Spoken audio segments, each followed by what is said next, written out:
Christophe Galtier sera jugé le 15 décembre prochain pour harcèlement moral et discrimination pour des propos discriminatoires qu'il aurait tenus lorsqu'il entraînait l'OGC Nice, a annoncé le procureur de la République de Nice.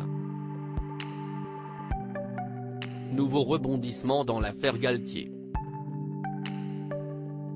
L'entraîneur de 56 ans, qui s'apprête à quitter le PSG, sera jugé le 15 décembre pour harcèlement moral et discrimination pour des propos discriminatoires qu'il aurait tenus lorsqu'il entraînait l'OGC Nice, a annoncé le procureur de la République de Nice Xavier Bonhomme.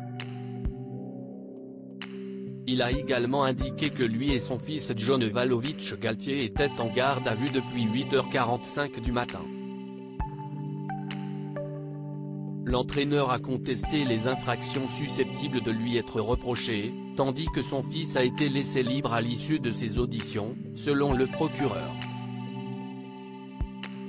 Contacté par l'AFP, Olivier Martin, l'avocat de Christophe Galtier, n'a pas répondu dans l'immédiat. Pour rappel, une enquête préliminaire a été ouverte mi-avril pour des soupçons de discrimination fondés sur une prétendue race ou l'appartenance à une religion visant Christophe Galtier, quand il était à la tête de l'équipe de Ligue 1, entre 2021 et 2022. L'affaire a éclaté après la révélation par le journaliste indépendant Romain Molina puis la radio RMC d'un courrier électronique, que l'AFP n'a pas pu authentifier, adressé à la direction du club niçois par l'ancien directeur du football du club Julien Fournier, avec qui Galtier a entretenu des relations exécrables.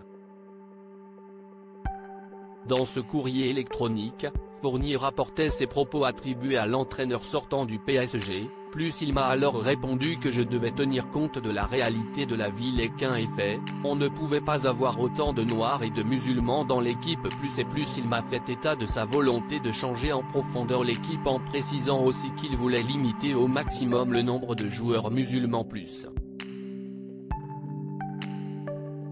Je suis profondément choqué par les propos qu'on me prête, relayés par certains de manière irresponsable, avait réagi l'entraîneur en conférence de presse après le déclenchement de l'affaire.